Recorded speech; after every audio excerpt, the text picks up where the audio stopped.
Buenos días, compañeros. Bueno, el día de hoy vamos a seguir hablando por lo que hace a cómo se elige el presidente, igual también cuáles son los principios que rigen nuestro sistema presidencial aquí en el Estado mexicano, ¿no? Tenemos nosotros por lo que hace al sistema presidencial mexicano, tenemos que este está inspirado en la Constitución de la Constitución de Estados Unidos de Norteamérica. Pero bueno, también tenemos que si bien está inspirado en este modelo, bueno, también tiene nuestro modelo sus características especiales.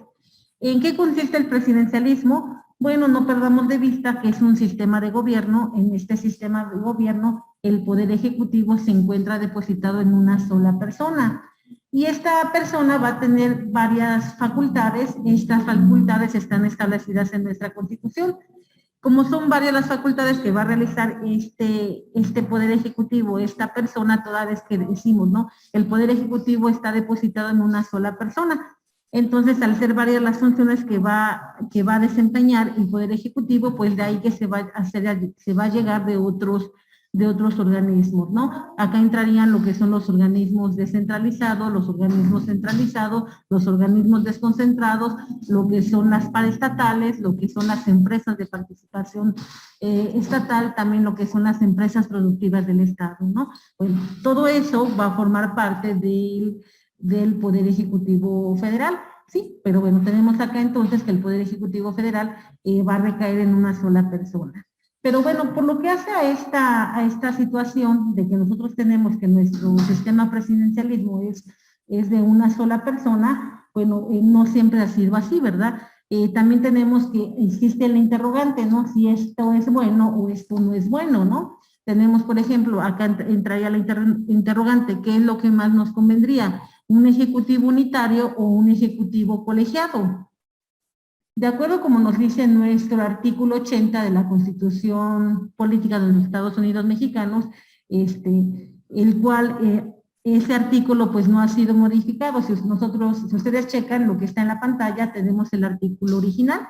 En ese artículo original se dice que se va a depositar el ejercicio del Supremo Poder Ejecutivo de la Unión en un solo individuo, que se va a denominar presidente de los Estados Unidos Mexicanos. Bueno, acá entraría el interrogante. ¿Qué nos conviene? ¿Un ejecutivo unitario o un ejecutivo colegiado? ¿Qué creen ustedes, compañeros? ¿Cuál sería la postura de ustedes? De aquel lado, compañeros, Wendy, ¿tú qué opinas? Esmeralda, ¿qué opinas? Jessica, ¿qué opinas? ¿Qué nos conviene? ¿Un ejecutivo unitario o un ejecutivo colegiado? De este lado, ¿qué opinamos?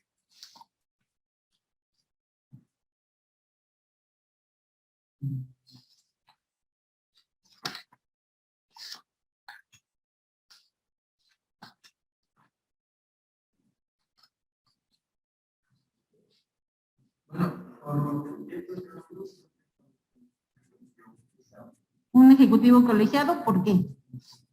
Pero, bueno, aquí usted dice que precisamente no sé, podemos cuando veo eso, incluso se me viene a la mente un poder. Ajá. Y a lo mejor un colegiado, ¿de qué más? Necesitamos que haya varias personas, que las varias personas se necesitan.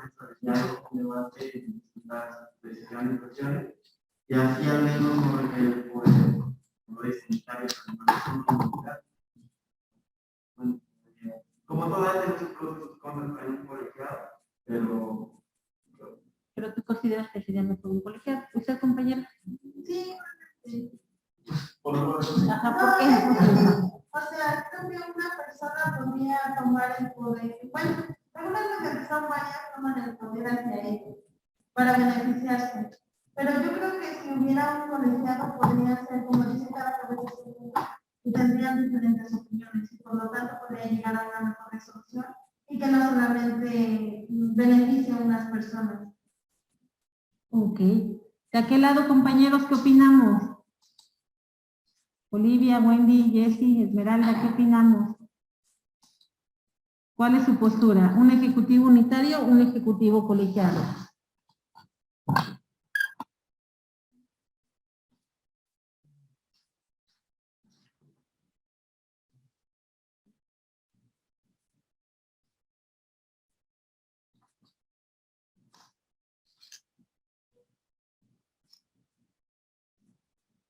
Ok, bueno, vamos a iniciar, ¿no? Con lo que hace esta discusión. ¿Qué nos conviene? ¿Un ejecutivo unitario o un ejecutivo colegiado? Bueno, tenemos nosotros, por lo que hace al artículo 80, ya está establecido, ¿no? A partir de la Constitución bueno, vamos a ver que a partir de la Constitución de 1824 se estableció que iba a existir un solo, bueno, que el Poder Ejecutivo iba a recaer en una sola persona. Tenemos un ejecutivo unitario nosotros y hasta la fecha seguimos en la misma situación. Pero bueno, no siempre ha pasado así. Ahorita vamos a ver qué es lo que pasó, ¿no? Tenemos nosotros que acá la interrogante de qué es lo que conviene, un unitario o un colegiado, ¿no? Tenemos que, bueno, en todos los países se estila que el ejecutivo recaiga en una sola persona. ¿Ello para qué? Bueno, se estila que recaiga en una sola persona para que así en el momento que el presidente tenga que tomar las decisiones, van a haber decisiones que tiene que tomarlas en un momento determinado, ¿no? No puede dilatar, no puede tomarse más tiempo para poder decidir. Entonces, en esa situación, por eso se dice que convendría más un ejecutivo unitario. Pero también siempre ha sido la preocupación de que si a este ejecutivo unitario se le da tanto poder, pues él también podía recaer en lo que es la tiranía, ¿no? En lo que es la tiranía, y bueno, toda vez que él es el que va a tener el mayor poder, toda vez que él va a ser el que va a representar al Estado, él es el que va a dirigir el Estado, ¿no? De ahí entonces su poder es muy importante, ¿no? Incluso podríamos decir que el poder ejecutivo sería más fuerte que los otros poderes, ¿no? De ahí entonces lo que se pretendía era eso, se iba por la opción de un ejecutivo colegiado para poder evitar lo que es la tiranía, ¿no? Y también para poder evitar que el ejecutivo hiciera abuso de su poder, ¿no? Y tal como comentaban los compañeros, ¿no? Se pretendía que tuviese un cuerpo integrado por varias personas y sobre este cuerpo pues iban a tomar las decisiones, ¿no? Tenemos acá, bueno, de acuerdo a lo que nos ha marcado la historia, pues vamos a tener lo que es en Francia, ¿no? En Francia tenemos que en la Constitución de 1791, para poder evitar lo que era la tiranía en el Poder Ejecutivo, tenemos que acá se estableció que el Poder Ejecutivo iba a recaer en una sola persona. Esta persona era el rey. Pero a este rey se le quitaban muchas facultades, ¿no? Se le quitaban muchas facultades y de tal forma que, bueno, al final de cuentas, al no tener tantas facultades, pues bueno, este ejecutivo pues no lograba su función, ¿no? Este ejecutivo se volvió en un ejecutivo inútil. Posteriormente, se tuvo que, igual en Francia, se confió el poder ejecutivo a un directorio. ¿Qué quiere decir esto? Bueno, a un directorio, es decir, el Poder Ejecutivo recayó en un cuerpo colegiado. Y esto, bueno, esta situación allá en Francia se repitió hasta la época del consulado. Pero bueno, con esta experiencia que se tiene de Francia, se vino a demostrar que cuando hay un ejecutivo colegiado, se van a dificultar lo que son las labores del Poder Ejecutivo, ¿sí? Toda vez que para tomar una decisión, pues se necesita el consentimiento de todos los miembros de esa agrupación, toda vez que estamos hablando de un ejecutivo colegiado. De ahí entonces, en lugar de beneficiar, pues iba a perjudicar, ¿no? O también en otras circunstancias podría haber que hubiese un cuerpo colegiado del Ejecutivo, pero realmente el que tomara la decisión sería el que tomara la decisión sería una sola persona, entonces pues de igual forma los demás que formaban el Poder Ejecutivo pues solamente iban a estar como decoración, ¿no? No iban a tener tanto peso, entonces regresábamos al mismo punto, ¿no? Realmente, por lo que hace a esta función del Ejecutivo colegiado, pues igual en el momento de tomar las decisiones, pues no era muy conveniente tener un colegiado, ¿no? Porque pues tenían que ponerse de acuerdo, ¿no? O muchas veces igual quien tomaba la decisión era uno solo y los demás nada más estaban de acuerdo, ¿sí? Bueno, vamos a ver qué ha pasado con nuestra historia. Con nuestra historia vamos a encontrar nosotros que, bueno, decimos nosotros que actualmente nuestro poder ejecutivo se deposita en una sola persona, pero por lo que marca nuestra historia tenemos que no siempre ocurrió así. tenemos la Constitución de 1814, la Constitución de Apaxingán, tenemos que es la única constitución en la cual se estableció un poder ejecutivo colegiado. ¿Sí? Bueno, me gustaría que pudiéramos checar qué es lo que nos dicen estos artículos para que podamos comentar el cómo estaba establecido en esta Constitución este poder ejecutivo. ¿Sí? Tenemos en la pantalla lo que es nuestro artículo 132 de lo que es la Constitución de Apaxingán de 1814. Esta Constitución ustedes ya la tienen en la plataforma y ahí, bueno, ahí podemos checar en qué consiste. Vamos a cambiar de diapositiva para que le demos rapidísimo una leída a este poder ejecutivo, ¿sí? Y podamos ver de qué forma funcionaba, de acuerdo a lo que marcaba la Constitución.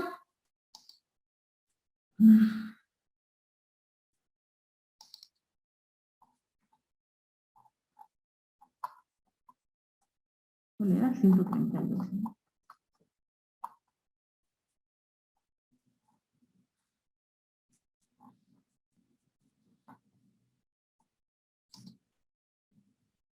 Ok. Bueno, tenemos en la pantalla, ¿sí se ve, verdad? Lo que es nuestro artículo 132. ¿Le parece bien si lo leemos? Bueno, a ver, permítanme.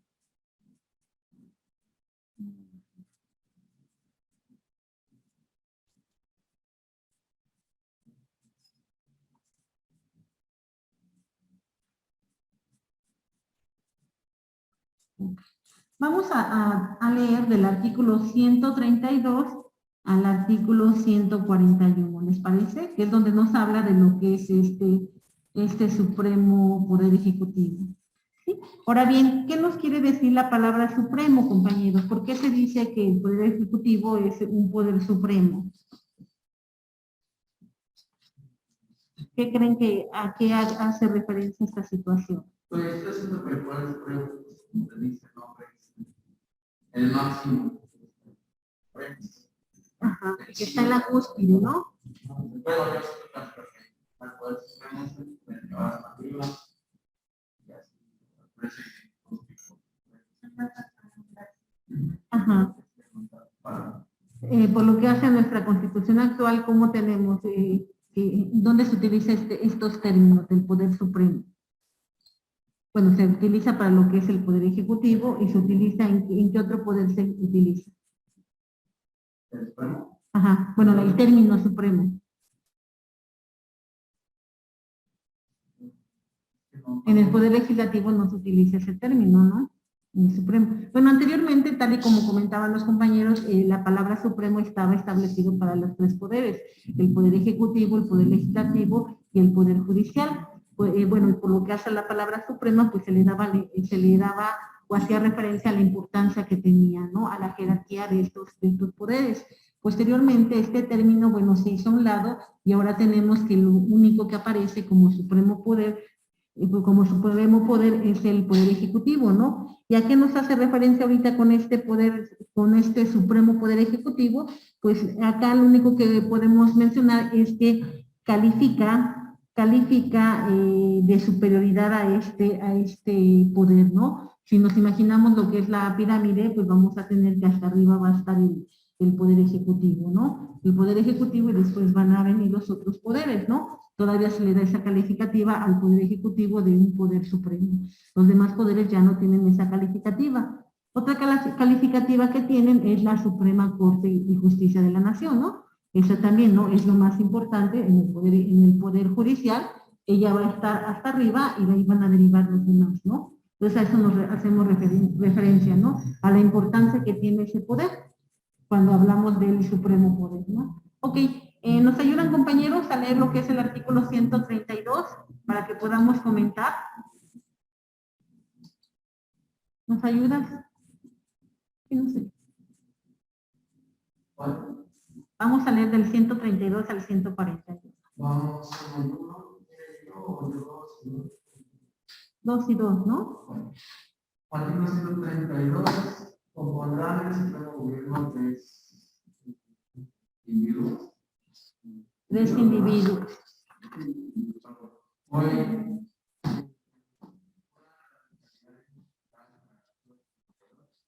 serán iguales en autoridad, firmando por cuatrimeses la presidencia.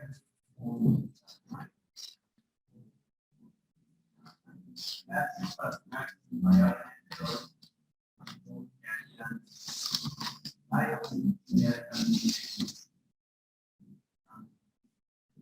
artículo 133, está por suerte uno de los tres que ocupa la vacante tendrá el mismo lugar que su antecesor en el turno de la presidencia. Al Congreso toca hacer este sorteo.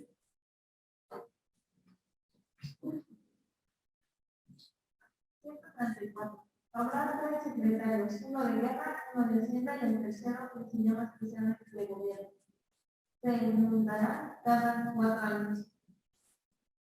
Artículo 135. Ningún individuo del Supremo Gobierno podrá ser reelegido, al menos que haya pasado un Trienio. después de su administración, y para que pueda reelegirse un secretario han de correr 4 años después de exigido su ministerio.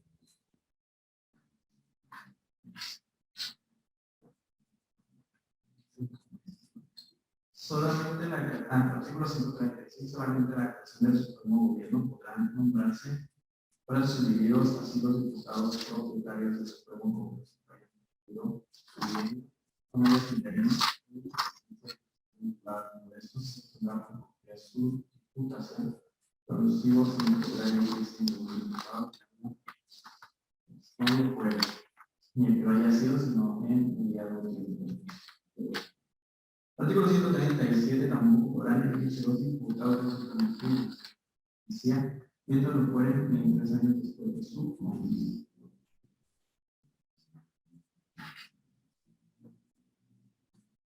Artículo 138. Se excluyen asimismo de esta elección los parientes implementados en los generales de izquierda. Artículo 139. No pueden concurrir en el Supremo Gobierno los parientes que no sean desde el primero hasta el 4º grado, comprendiéndose los secretarios sin esta prohibición.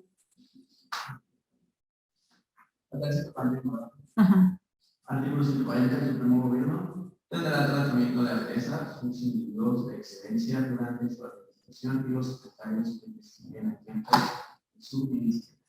Artículo 141. Ningún individuo de esta corporación podrá pasar un año destinado para su presencia sin que el Congreso lo será expresamente su permiso. Y si el gobierno recibiere el lugar de Estado, se pedirá que haya licencia a los compañeros que se avisarán al Congreso en caso de que se para más de 3 meses. Sí, hasta ahí, compañero. Gracias, compañero.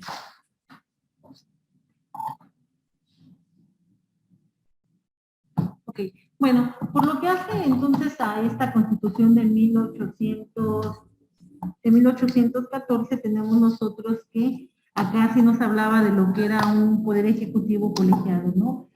Tenemos acá, por lo que hace a este poder ejecutivo colegiado, teníamos nosotros que, por lo que hace al poder, el poder se lo iban a ir alternando, ¿no? Cada uno de estos tres, de estas tres personas que iban a conformar lo que es el Poder Ejecutivo, pues iban a estar en el cargo durante 4 meses, ¿no? 4 meses, después teníamos que cada año se volvía a hacer de nuevo, se volvía a hacer un sorteo para que se pudiera ocupar lo que era el cargo, ¿no? Para saber ahora de qué forma se iban a ocupar el cargo, y así sucesivamente, ¿no?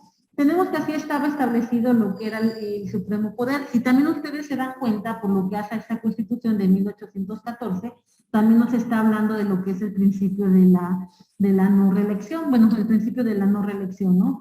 Pero bueno, acá no estaba tan establecido lo que era este principio, ¿no? Vamos acá a retomarlo porque más adelante vamos a comentar este punto.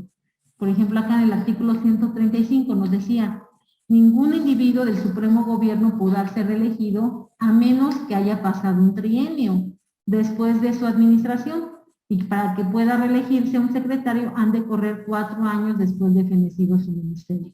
Bueno, acá por lo que hace al principio de no reelección, tenemos que acá sí se permitía la reelección, ¿no?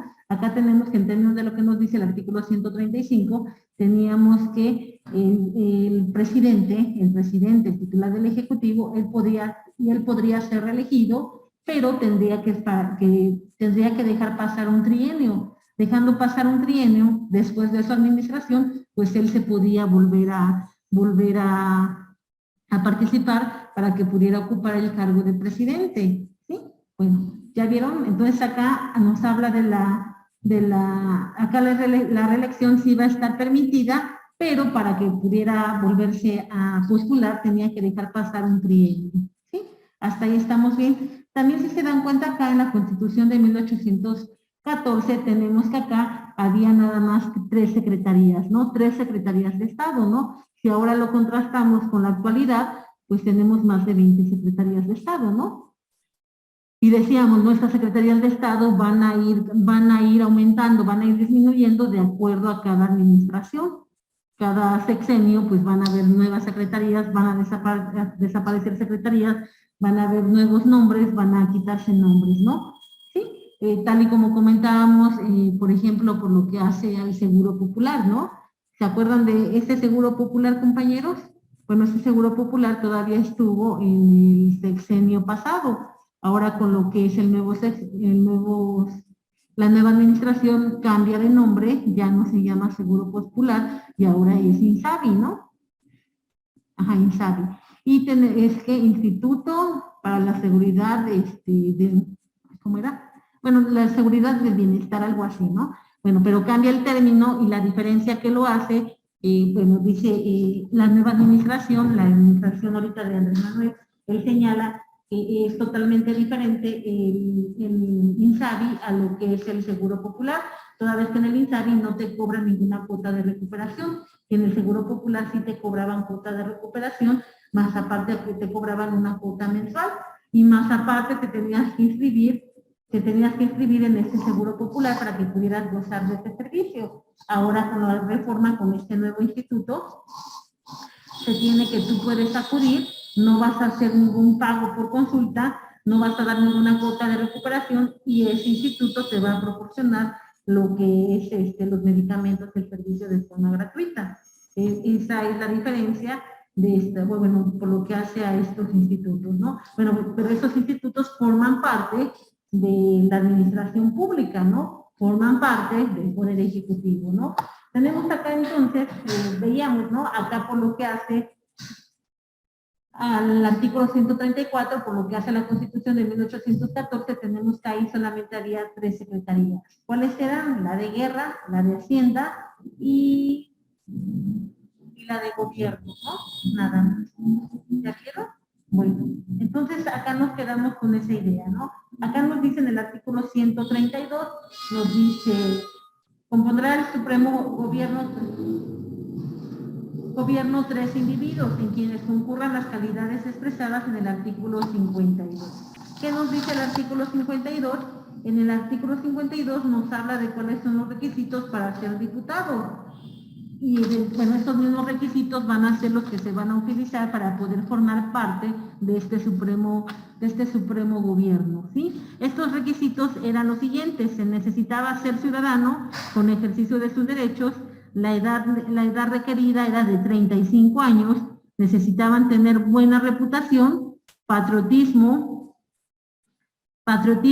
acreditado con servicios positivos y tener luces no vulgares para desempeñar las augustas funciones de este empleo. Esos eran los requisitos. ¿Cómo ven, compañeros?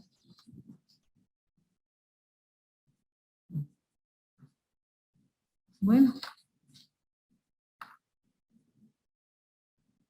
Ok, esos eran los requisitos para poder conformar este Poder Supremo. Bueno, más adelante vamos a ver cuáles. Bueno, ya habíamos comentado en clases pasadas cuáles eran los requisitos para poder ser presidente de la República, ¿no? Si ustedes se dan cuenta, bueno, los requisitos han ido cambiando, ¿no? Bueno, hasta acá nos quedamos. Entonces tenemos que en la Constitución de 1814, ahí sí se estableció un poder ejecutivo colegiado. Constitucionalmente es la única Constitución en donde estableció este ejecutivo colegiado, ¿sí? Pero en la práctica vamos a tener, bueno, de acuerdo a lo que nos ha dicho nuestra historia, pues tenemos que el Poder Ejecutivo, pues sí se estructuró de forma colegiada, pero bueno, de forma colegiada fuera del marco constitucional. De acá, bueno, el tratadista Jorge Carpizo nos señala que independientemente de que en la Constitución mexicana de Apaxingán se encargó el Poder Ejecutivo a 3 personas, siendo la única Constitución en la cual estableció este Ejecutivo colegiado, fuera del marco constitucional, pues hubo cuerpos colegiados que se encargaron del Poder Ejecutivo. Y entre los ejemplos que nos da él, señala lo que es la regencia de Iturbide, lo que es también Yáñez y de la Barba, Yáñez y de la Bárcena en los labores de la independencia, y el Supremo Poder Ejecutivo estaba integrado por Pedro Celestino Negrete, Nicolás Bravo y Guadalupe Victoria, a la caída del imperio de Iturbide, y que gobernó del 30 de marzo de 1823 al 1 de octubre de 1824, ¿sí? Entonces nos dice que realmente este tratadista señala que, bueno, constitucionalmente, pues es la única constitución, ¿no? Pero ya en la práctica, pues sí hubo gobiernos colegiados, ¿no? Estos gobiernos colegiados que fueron en esta situación cuando todavía no se perfilaba bien lo que es nuestra nación mexicana, ¿no? Cuando estábamos con estos problemas de lo que era el conformar nuestro Estado mexicano, ¿no? También tenemos otro tratadista que nos menciona que realmente, o sea, estuvo en letra lo que fue este ejecutivo colegiado, pero que en la práctica realmente no existió este poder colegiado. Lo que estaba establecido en la Constitución, pues realmente no se llevó a cabo. Eso es lo que nos dice otro tratadista, ¿no?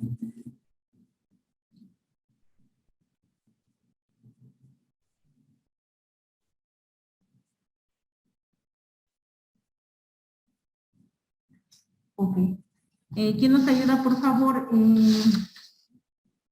a leer lo que está en la pantalla?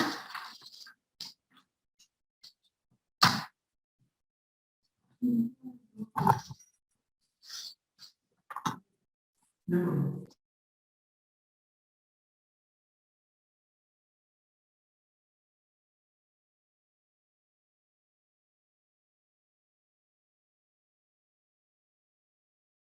¿No?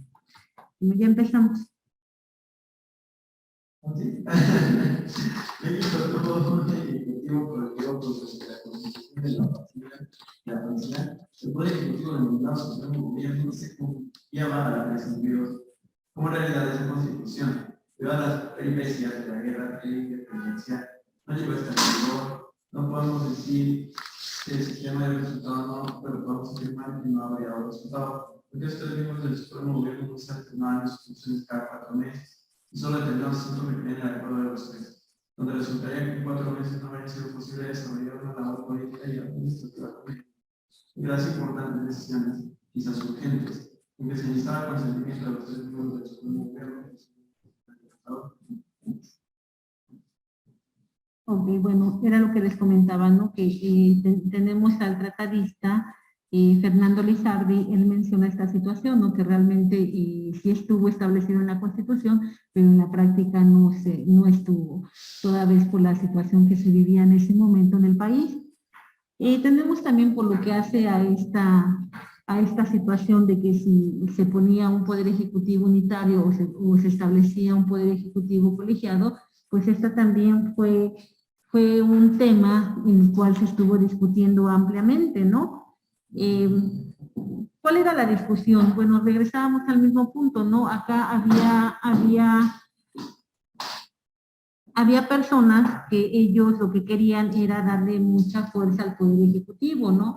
Y había personas, bueno, ¿de qué forma se le daría mucho poder al Ejecutivo? Pues si hablábamos de un Ejecutivo unitario, ¿no? Y había gente que decía que lo que más convenía era que no se le diera tanto poder, que si se establecía un Poder Ejecutivo colegiado, pues este poder iba a estar dividido, ¿no? Iba a estar dividido y también de esta forma iba a poder existir un contrapeso. Bueno, pero después de tanto tenemos que posteriormente, lo que nos marca nuestra historia es que posteriormente se aceptó la idea de que nuestro Poder Ejecutivo recayera en una sola persona. Estas discusiones que estuvieron muy fuertes se dieron en lo que es la Constitución de 1824. Vamos a ver qué pasó en esa Constitución. ¿Ok? Bueno, tenemos en el acta constitutiva de la Federación el 31 de enero de 1824 y en la Constitución de 1824, ahí se señaló que el Ejecutivo iba a recaer en una sola persona, ¿no? Ahí estamos hablando de un Ejecutivo unitario, pero tenemos que independientemente de eso, o sea, así terminó, pero tenemos que las discusiones fueron muy fuertes. No fue tan sencillo que aceptaran que realmente el Ejecutivo recayera en una sola persona.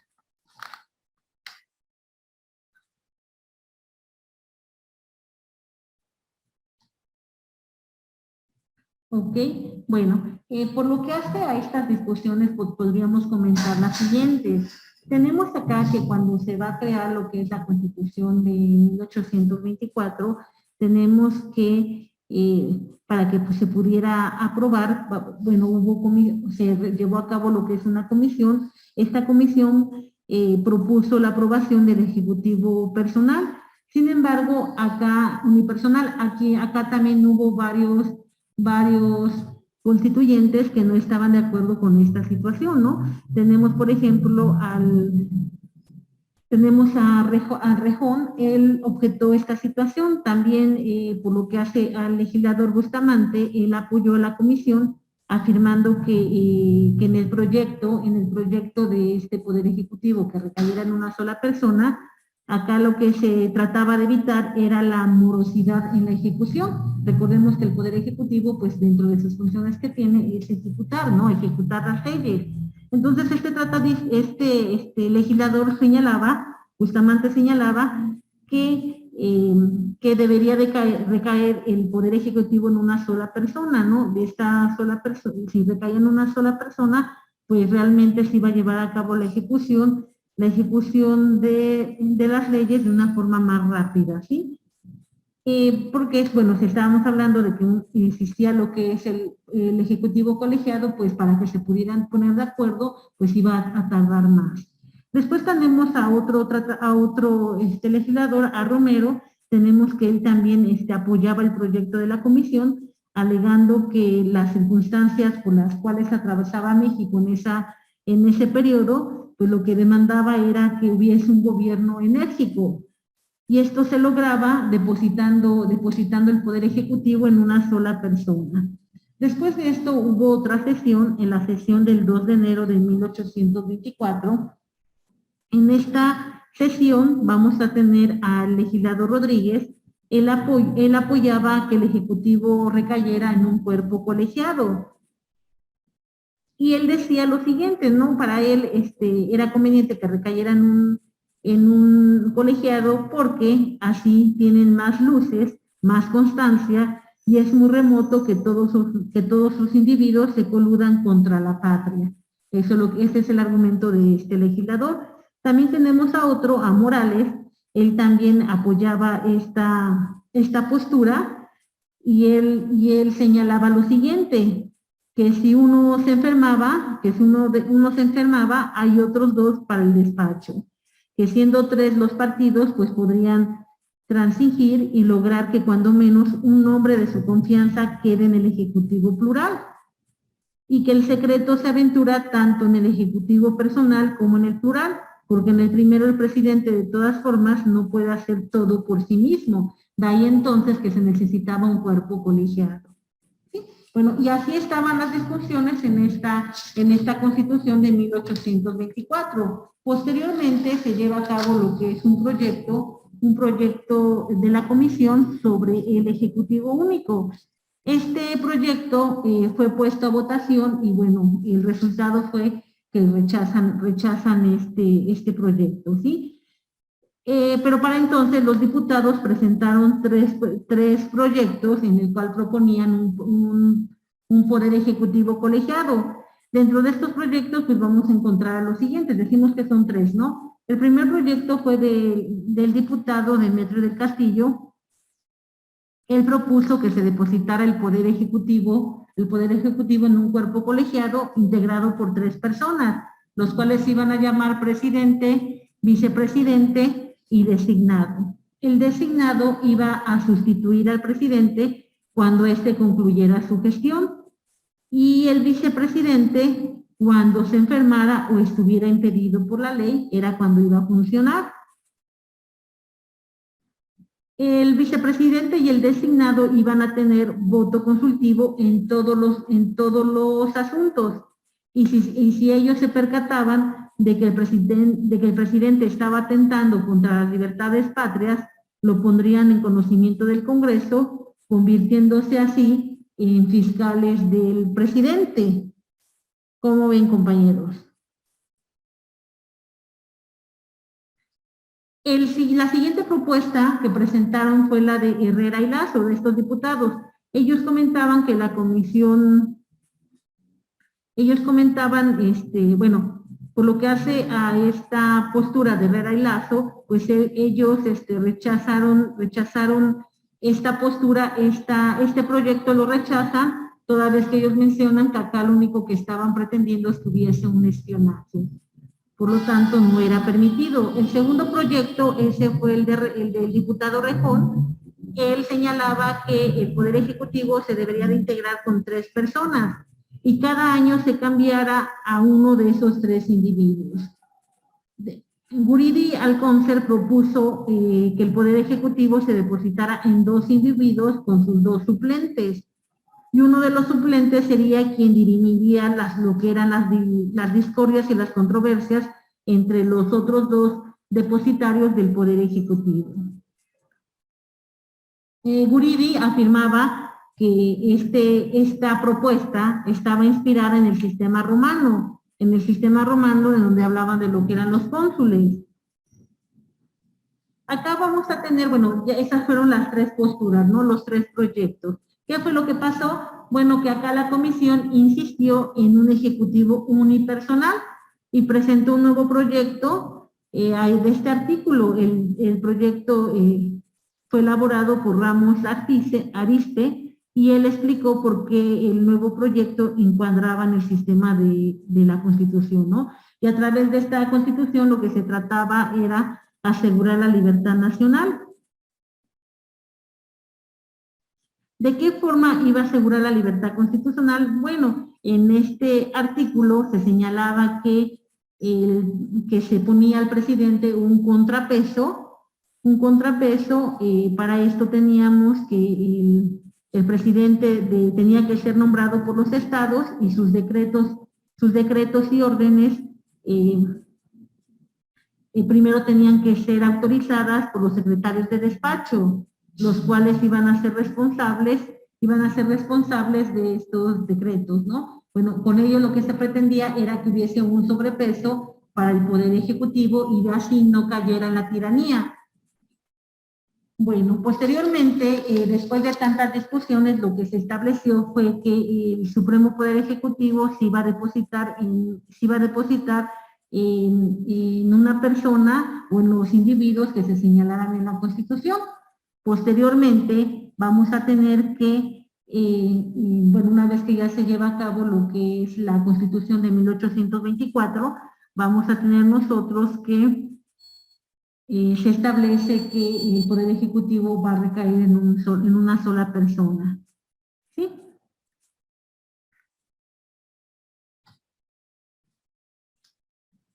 Esa fue la discusión, bueno, esas fueron las discusiones que hubo, por lo que hace a establecer lo que es un ejecutivo unitario o bien un ejecutivo colegiado.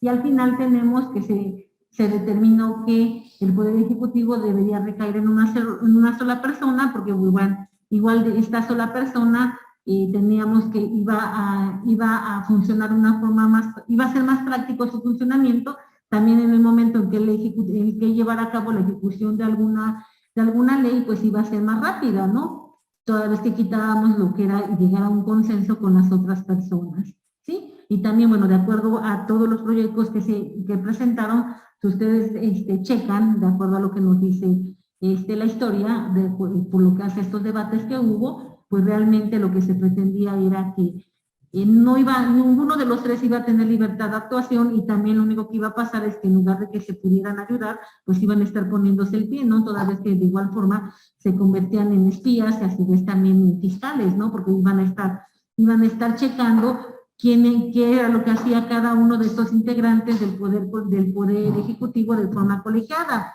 Y de igual forma teníamos que igual no habría forma de responsabilizar tampoco a ninguno de los tres. ¿Por qué? Porque, bueno, uno podría decir que solamente le tocó funcionar de tal a tal tiempo, y en ese tiempo él no llevó a cabo esa determinación, ¿no? O si lo ejecutó determinado asunto, fue por instrucciones que había dejado el anterior integrante del poder colegiado, ¿no? Entonces, bueno, de ahí entonces se toma la determinación en la Constitución de 1824 que el Poder Ejecutivo recaiga en una sola persona, ¿sí?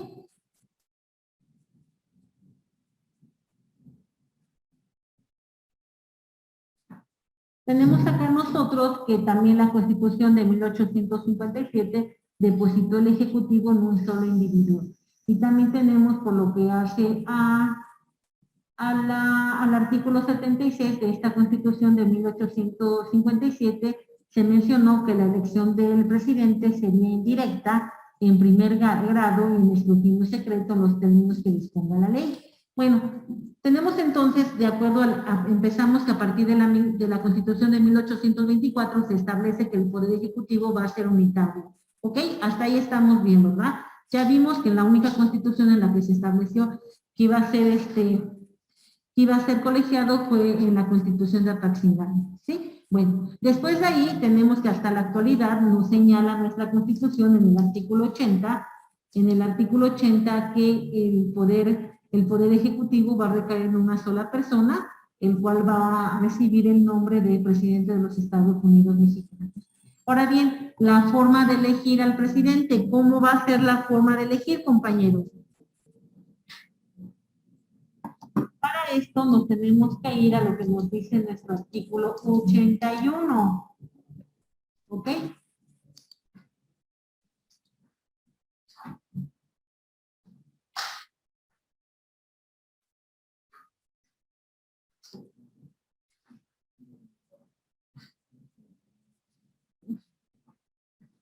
¿Nos ayudas, compañera? Claro. Artículo 81. La elección del presidente será directa y en los términos que disponga la ley electoral. El cargo del presidente de los Estados Unidos mexicanos puede ser revocado en los términos establecidos en esta Constitución. Ok, bueno, tenemos entonces, acá tenemos por lo que hace este artículo 81 que hay una reforma, la reforma del 2019, en la que se menciona lo que es la revocación, ¿no? Este ejercicio de revocación que apenas concluyó, que apenas pasó, ¿no? El primer ejercicio de revocación que se lleva a cabo en nuestra historia, pues es el del domingo pasado, ¿no? Bueno, que ya lo comentaremos más adelante qué fue lo que pasó ahí. Tenemos acá entonces, por lo que hace a la elección del presidente, tenemos que la elección va a ser directa. Va a ser directa y en los términos que disponga la ley electoral. Acá nos tendríamos que ir a la ley, al LEGIPE, ¿no? A la Ley General de Instituciones y Procedimientos Electorales. Bueno, pero no siempre fue así. Tenemos nosotros que, por lo que hace a la Constitución de 1857, acá tenemos que en el artículo 76 nos decía que el presidente se iba a elegir de forma indirecta en primer grado y en escrutinio secreto, ¿no? Ello igual en términos de lo que dispusiera la ley electoral. Pero bueno, acá lo importante y lo que debemos de resaltar es que en la Constitución de 1857 la elección del presidente era de forma indirecta. ¿Sí? ¿Cómo era esta situación? Pues tenemos acá que esta Constitución del 57 señala un procedimiento indirecto en primer grado y en escrutinio secreto. Y tenemos acá entonces que ¿cómo se llevaba a cabo? Bueno, tenemos que las leyes electorales de 1857 y 1901 ahí precisaron que iba a existir un elector por cada 500 habitantes. Estos electores a su vez votaban por el presidente. Después de esto hubo reformas hubo reformas y acá ya hubo reformas a la Constitución del 57 y tenemos que se encuentra, bueno, dentro de estas reformas podemos mencionar las de Comonfort. Acá tenemos que se mencionaba que la elección del presidente tenía que ser directa. Pero tenemos que esta elección directa, bueno, no se vio reflejada hasta que se elaboró el proyecto de la Constitución de 1917, el proyecto que presenta Venustiano Carranza, ¿sí? Acá tenemos cuál sería la ventaja de una elección directa o de una elección indirecta. Veíamos, ¿no? De acuerdo a lo que nos decía la Constitución de 1857, por cada 500 habitantes, se iba a elegir a una persona y esa persona era la que iba a votar por el presidente, ¿no? Entonces ahí estamos hablando de una votación indirecta. En la actualidad tenemos que hay una votación directa, ¿no?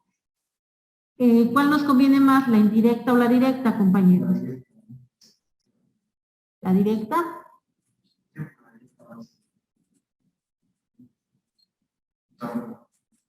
La directa, todos los mexicanos acudimos y todos elegimos a nuestros representantes, ¿no?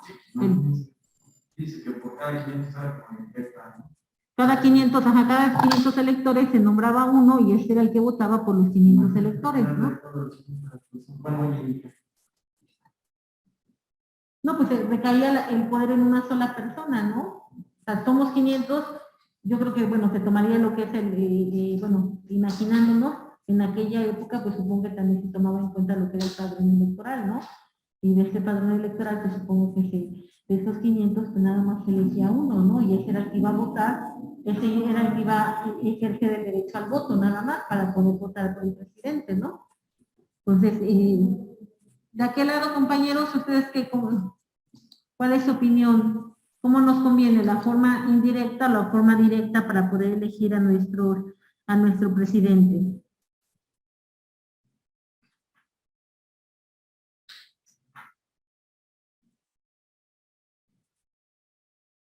Ok, bueno, por lo que hace a la forma directa, tenemos nosotros que acá de los candidatos que se van a postular, el candidato que va a ganar es el que obtenga el mayor número de votos, ¿no? El mayor número de votos, y acá tenemos que todos vamos a ir a ejercer nuestro derecho de voto, nuestro derecho al voto, ¿no? O sea, bueno, todos los que deseen participar en este proceso electoral, ¿no? Tenemos acá también, por lo que hace al sistema indirecto, de igual forma se menciona que puede darse el caso de que se elija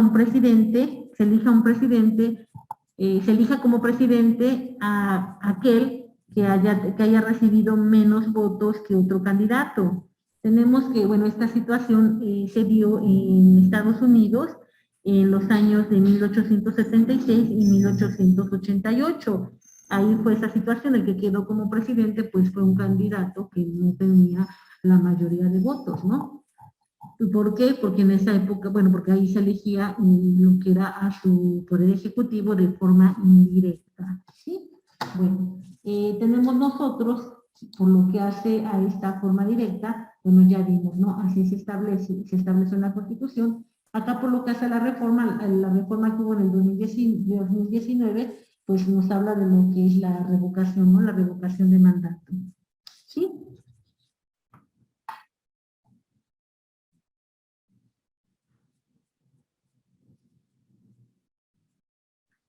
¿Pudiera existir algún peligro por lo que hace a la votación o a la elección del presidente de forma directa? ¿Creen ustedes que puede existir alguna? ¿Algún peligro que se elija al presidente de forma directa? Ajá. Sí, la tema de acta, los comandos, ¿no? Pero eso podríamos mencionar que serían los problemas que puede presentar el proceso electoral, ¿no? Voy a votar de forma de repente alguien. Ok. ¿Alguien más? Pero eso esos serían problemas de la propia elección, ¿no? O sea, ese problema se podría presentar en cualquier proceso electoral, ¿no? Si nada más fuéramos a elegir a diputados federales, también podría presentarse ese problema. O sea, no sería propio de la elección de presidente, ¿no? Sino de cualquier elección que pudiéramos tener.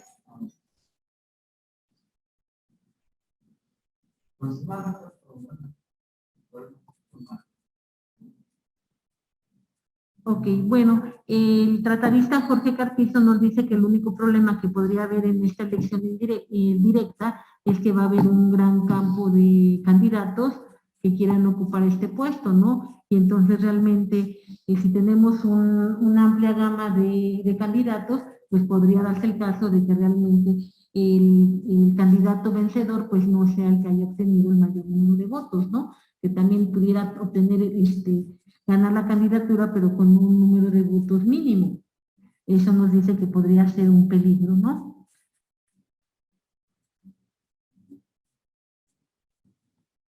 Bueno, entonces nosotros elegimos a nuestro presidente de forma directa. Y también tenemos otra situación, ¿no? Hay tratadistas que se inclinan por lo que son las elecciones indirectas.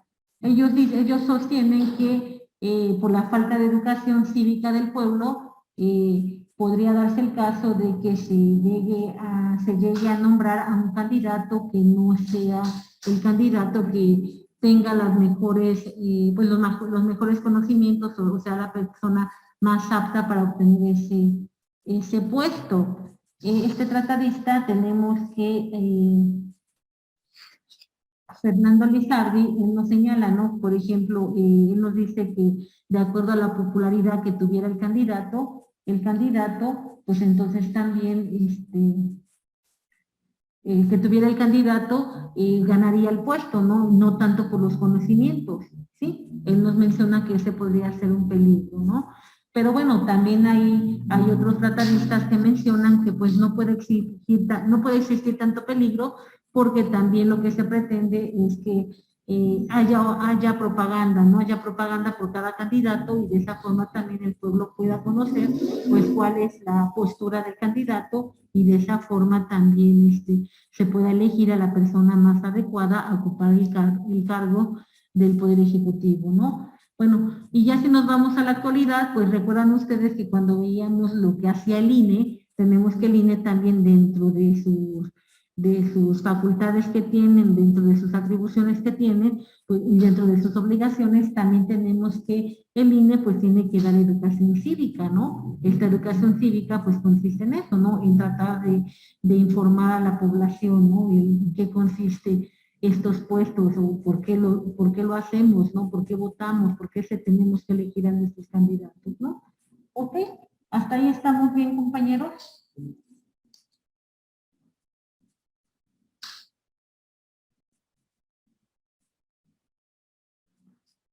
Se nos dice, las primeras elecciones del pueblo, el pueblo se fijó principalmente en caudillos. Posteriormente se ha ido educando y ha dejado de efectuarse este fenómeno. Por otra parte, es muy probable que un funcionario electo indirectamente no cuente con un completo respaldo popular, ya que por muy hábil que se le suponga, pudiera ser desconocido para la mayoría del pueblo. En cambio, el candidato electo directamente, cuando menos al principio de su función, contará con el respaldo de sus electores y solamente lo perdería cuando se haga indigno de él, ¿no? Esto es lo que, bueno, son las posturas que hay por lo que hace el Ejecutivo Unitario, o bien por lo que hace al Ejecutivo Colegiado, ¿no?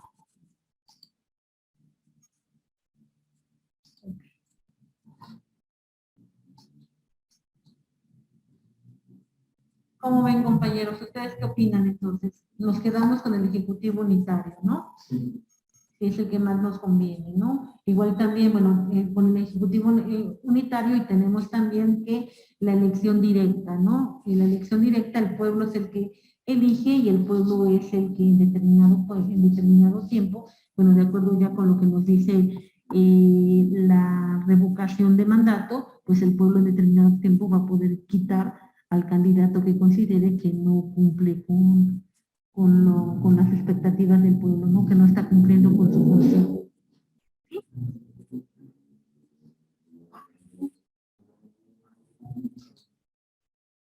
Bueno, después de esto nos vamos a ir a lo que son a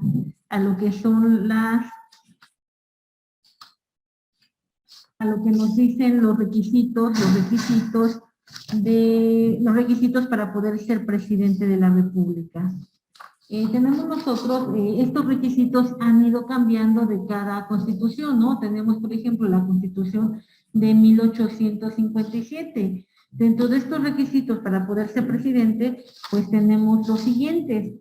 En el artículo 70, en la Constitución 57 nos decía que para ser ciudadano se requería ser mexicano por nacimiento, en ejercicio de sus derechos, de 35 años cumplidos al tiempo de elección, no pertenecer al estado eclesiástico y residir en el país al tiempo de verificarse la elección. Chequemos bien nuestros requisitos, ¿no? ¿Recuerdan los requisitos que veíamos que señalaba la Constitución de 1814? Igual los requisitos eran muy mínimos, ¿no?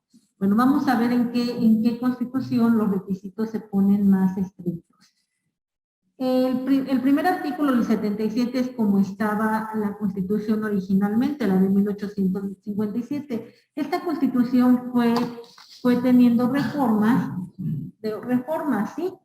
Acá tenemos, por ejemplo, dentro de estas reformas, bueno, el proyecto del primer jefe decía lo siguiente. Tenemos el artículo 82 y nos decía que para ser presidente se requiere ser ciudadano mexicano por nacimiento, en pleno goce de sus derechos políticos e hijo de padres mexicanos por nacimiento, tener 35 años cumplidos al tiempo de la elección, haber residido en el país durante todo el año anterior al de la elección, no pertenecer al estado eclesiástico ni ser ministro de algún culto, no estar en servicio activo en caso de pertenecer al ejército, 2 meses antes del día de la elección, no ser secretario o subsecretario de Estado, al menos que se separe de su puesto 60 días antes de la elección.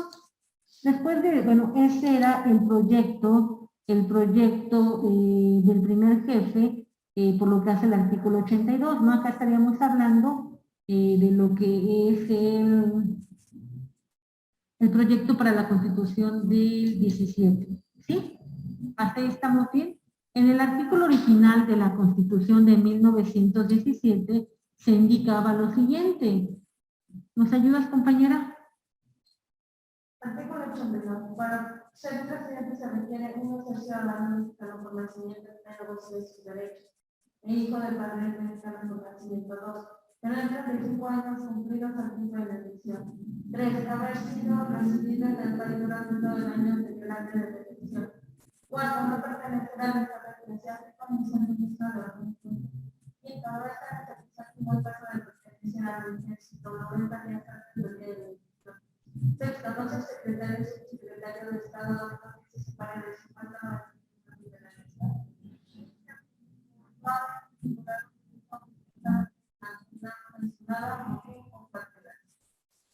Ok, este es el texto original de nuestra Constitución. Ok, tenemos que este texto pues ha ido cambiando, ¿no? Tenemos que, bueno, este texto, el de la Constitución de 1917, pues fue modificado el 22 de enero de 1927. Acá, bueno, dentro de estos requisitos podemos resaltar el siguiente. Acá, en la fracción séptima, ¿no? Nos dice, no haber figurado directo o indirectamente en alguna azonada, motín o cuartelazo, ¿no? Después acá nos dice en el artículo séptimo, en la fracción séptima del artículo 82, con la reforma del 22 de enero del 27, nos dice no estar comprendido en alguna de las causas de incapacidad establecidas en el artículo 83. También la fracción. También te habla del gobernador de algún estado y en la anterior no lo traía. Solo era secretario y subsecretario. Ajá, tienes razón. Ajá, serían las reformas que hubo, ¿no? En 1927. Acá lo importante en esta es que sigue estando lo que es la fracción primera, ¿no? Que nos decía ser ciudadano mexicano por nacimiento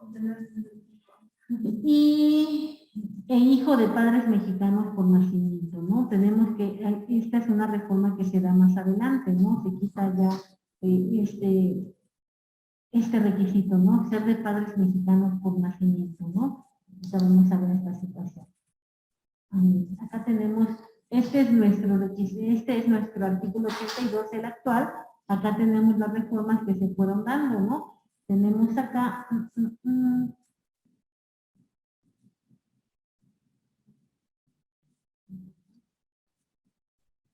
acá era la que comentabas, ¿no, compañera? Bueno, desde la primera condición, ya cambió porque dice haber Ajá. residido en el país antes durante 20 años. En la tercera dice que la ausencia del país hasta por 30 días en un término de la residencia. Y en el anterior no decía eso. Tienes razón.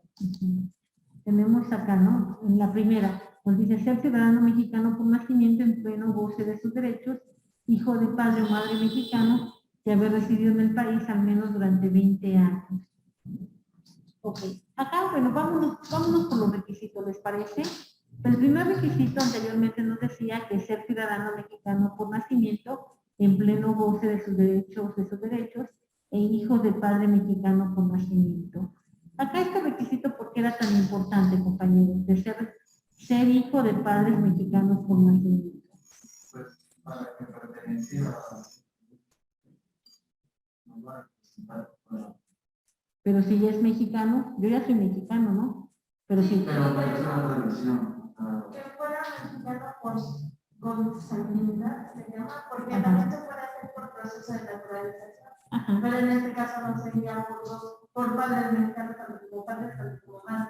Y no puede ser nada más por una madre mexicana o padre extranjero, o padre mexicano y madre extranjera. Ajá. Ahora sí ya lo menciona, ¿no? Así es como ya lo tenemos, ¿no? Hijo de padre o madre mexicano, ¿no? Hijo de padre o madre mexicano. Anteriormente era obligatorio que los padres fueran también mexicanos por nacimiento, ¿no? Ahora con que nada más sea alguno de ellos, ya se puede ser presidente. Acá tenemos por lo que hace a esta primera fracción, pues anteriormente se mencionaba que si una persona era mexicano por nacimiento y los padres también eran mexicanos por nacimiento, pues como que iba a haber más interés hacia la patria, ¿no? Iba a haber como que un lazo más fuerte hacia la patria.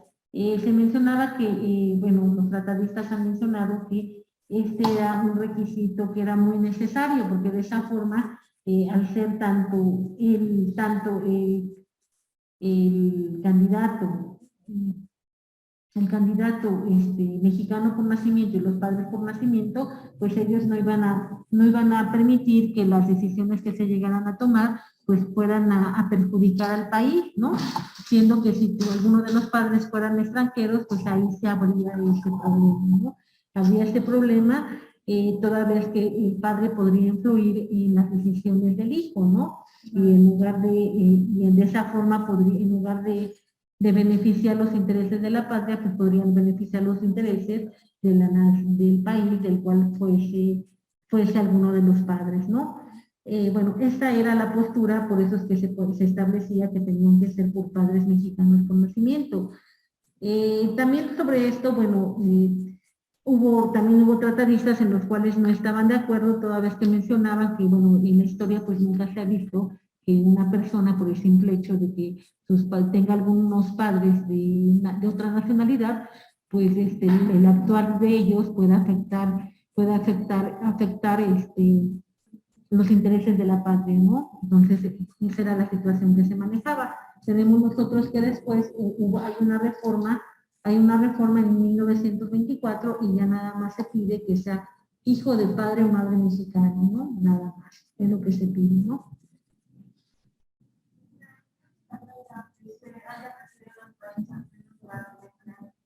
Bueno, también esto, por lo que hace a la residencia, pues se menciona que también esto es muy importante porque así la persona va a conocer de los problemas del país, ¿no? Los problemas que el país está atravesando, ¿no?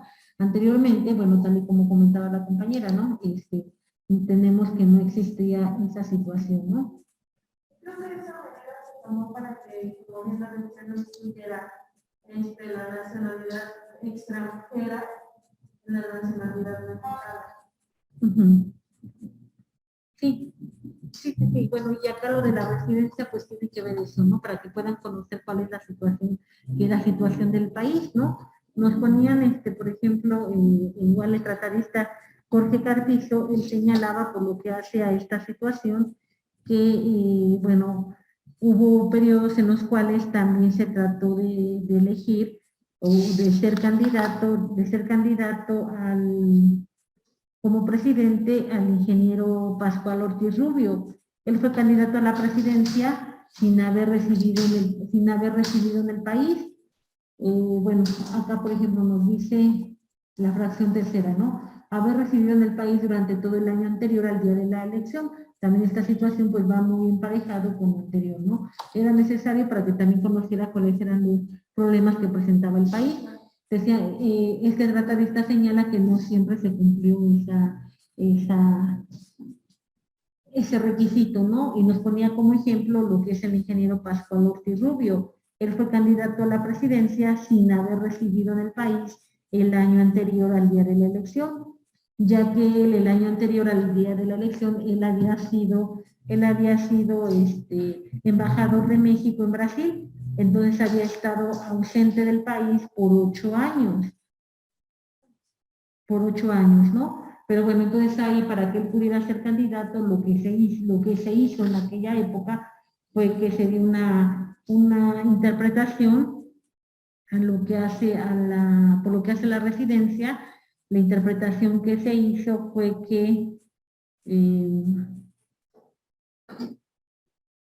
la interpretación que se hizo fue a lo que quiere decir a la extraterritorialidad, ¿no? Tenemos que las embajadas de México, pues igual es una extensión del territorio mexicano, ¿no? Entonces, al ser el embajador en otro país, pues igual estaba dentro del territorio, ¿no? Esa fue la interpretación que dieron para que él pudiera ser candidato, ¿no? Pero esa interpretación pues no tiene nada que ver con los requisitos que menciona, ¿no?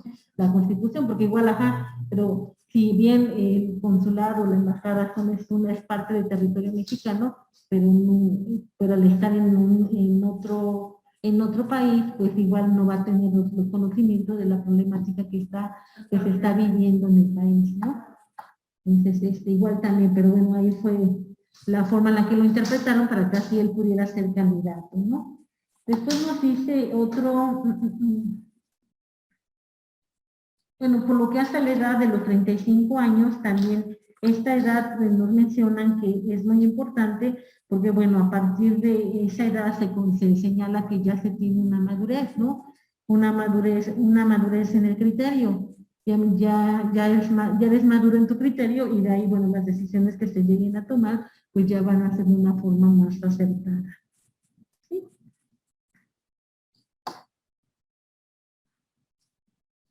Dice, la cuarta fracción nos dice no pertenecer al estado eclesiástico ni ser ministro de algún culto. ¿Por qué creen ustedes que esté esa disposición? El mandato va a inducir hacia una cierta religión o culto. Ajá. ¿Alguien más?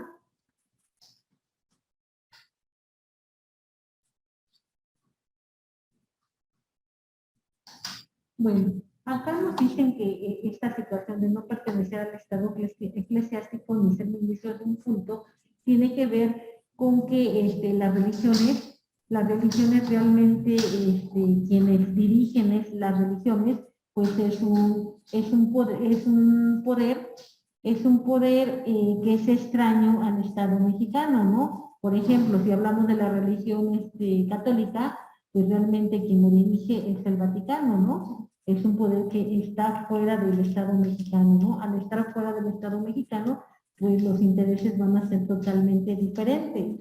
No se tiene el mismo interés, ¿no? Y bueno, nos menciona el tratadista Jorge Carpizo, que un ejemplo de esta situación es cuando se elabora la Constitución de 1857, el Papa en aquella época, él él declaró que era nula esta ley.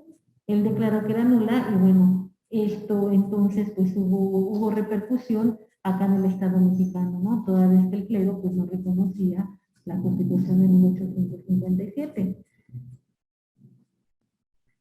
Y también tenemos acá, bueno, por lo que hace esta situación de cuando hace la declaración del Papa de que es nula la ley de 1957, tenemos que acá el clero pagó y sostuvo una guerra en contra de la Constitución de 1857. Tenemos que acá el arzobispo de México declaró un plan de Tacubaya, el plan de Tacubaya, con el cual también lo que se pretendía era que no se respetara la Constitución de 1857. Entonces, realmente también por eso se dice esa situación, no pertenecer al Estado eclesiástico, toda vez que, bueno, las órdenes vienen de un poder extraño al Estado mexicano, ¿no?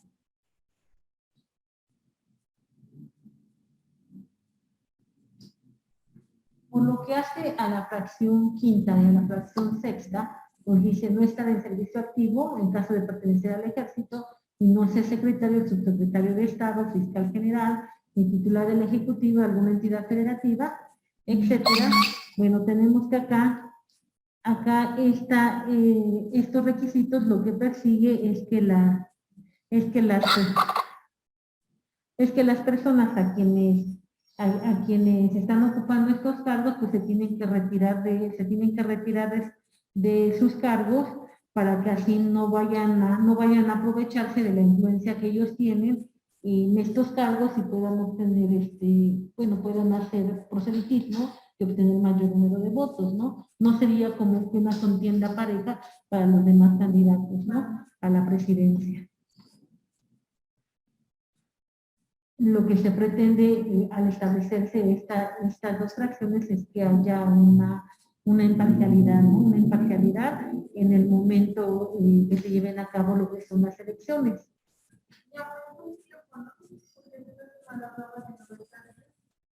Ajá, 6 meses. Bueno, y acá está peor, ¿no? Porque nos dice acá... A menos que se separen de su puesto un año antes del día de la elección. Era un año antes. Y ahora tenemos, ¿con cuánto tiempo? 6 meses. 6 meses los dos.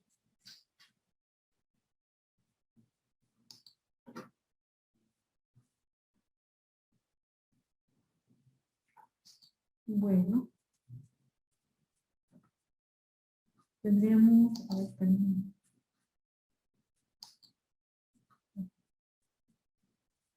Bueno, y acá nos dice no estar comprendido en alguna de las causas de incapacidad establecidas en el artículo 83.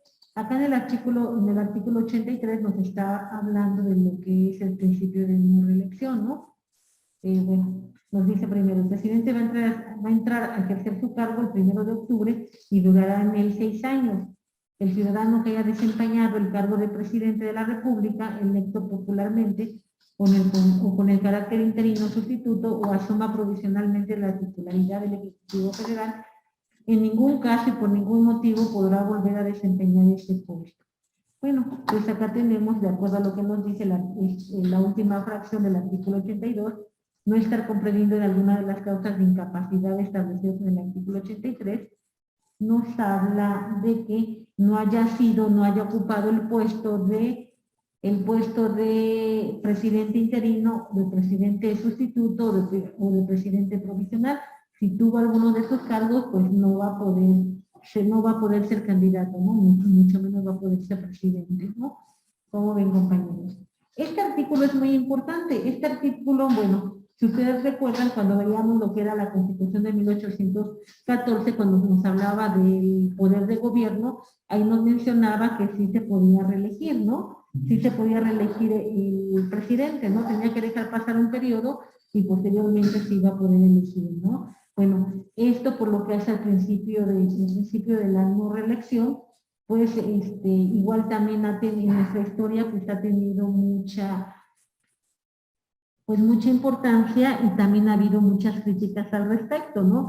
Se dice, por ejemplo, que al establecerse este principio de la no reelección, también lo que se está vulnerando es la democracia.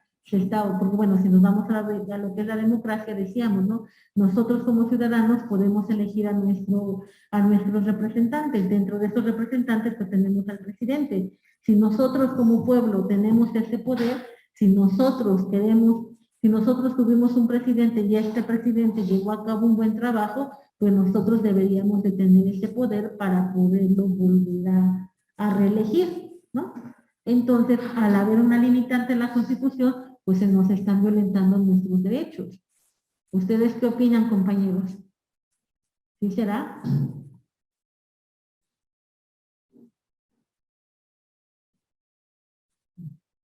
Acá tenemos la interrogante. ¿Es conveniente la no reelección? Hay tratatistas que sostienen que desde el momento en que el pueblo es soberano, no se le debe restringir su capacidad para reelegir a un gobernante que haya satisfecho las demandas populares. El principio de no reelección tiene por objeto evitar que se eternice en el poder una persona o que se eternice un partido, y el pueblo, al darse una constitución, tiene perfecto derecho de autolimitarse sus facultades en beneficio de cierto ideal político. ¿Sí será bueno o no será bueno la reelección, compañeros?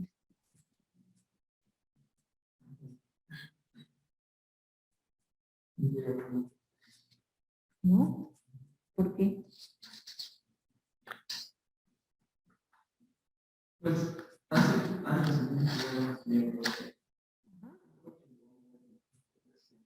Porfirio Díaz. También tenemos a Santana. entonces, pues son muchos problemas y a lo mejor hasta cierto punto, por ejemplo, yo soy mucho para la muerte. A veces también son para mí.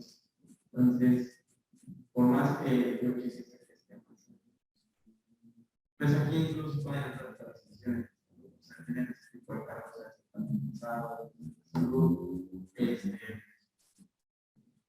bueno, las ideas de un mismo partido durante mucho tiempo pues, podrían también llegar a ser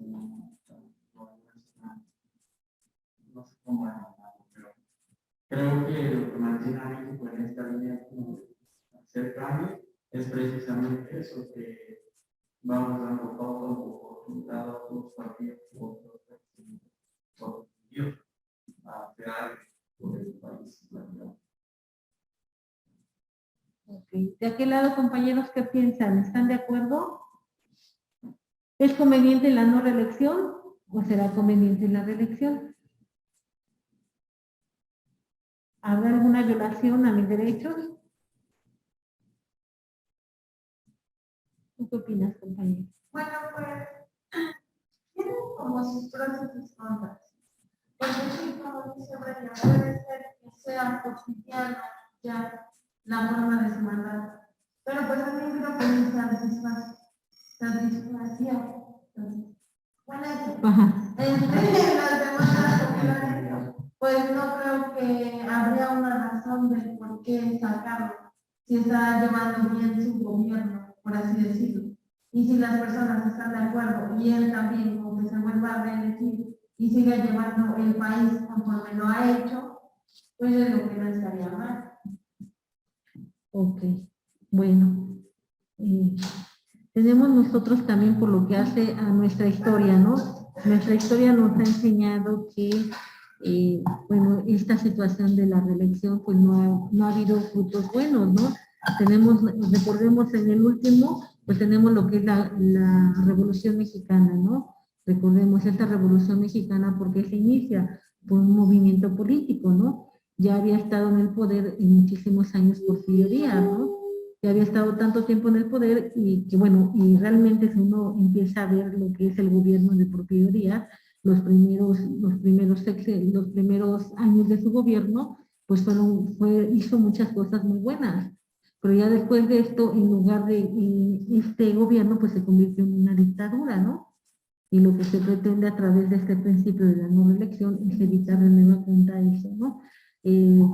Recordemos, o sea, que nos dice, nuestra historia nos marca que para que nosotros hayamos podido adoptar este principio de la no reelección, pues hubo mucha sangre, ¿no? Hubo mucha sangre, no fue tan fácil, y bueno, independientemente de esto, una vez que se lleva a cabo lo que es la Revolución Mexicana y cuando se crea nuestra nueva Constitución, la Constitución de 1917, pues se establece este principio, ¿no? Este principio que, bueno, no porque haya pasado la Revolución Mexicana, este principio desde ese momento quedó firme, sino que hubo también varios presidentes que estuvieron en el poder que ellos pretendieron volverse a reelegir.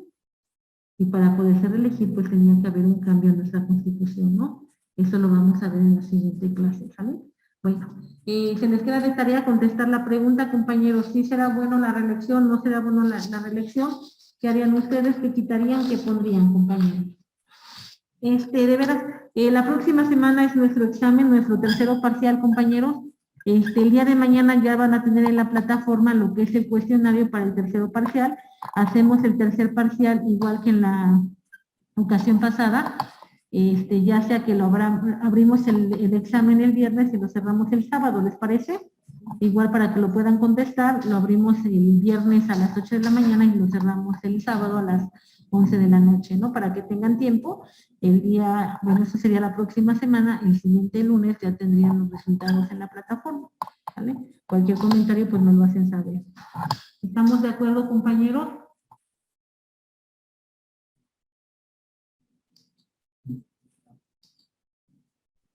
Ok, nos quedamos hasta aquí, nos estamos saludando en la siguiente clase. Cuídense mucho, compañeros. Hasta luego.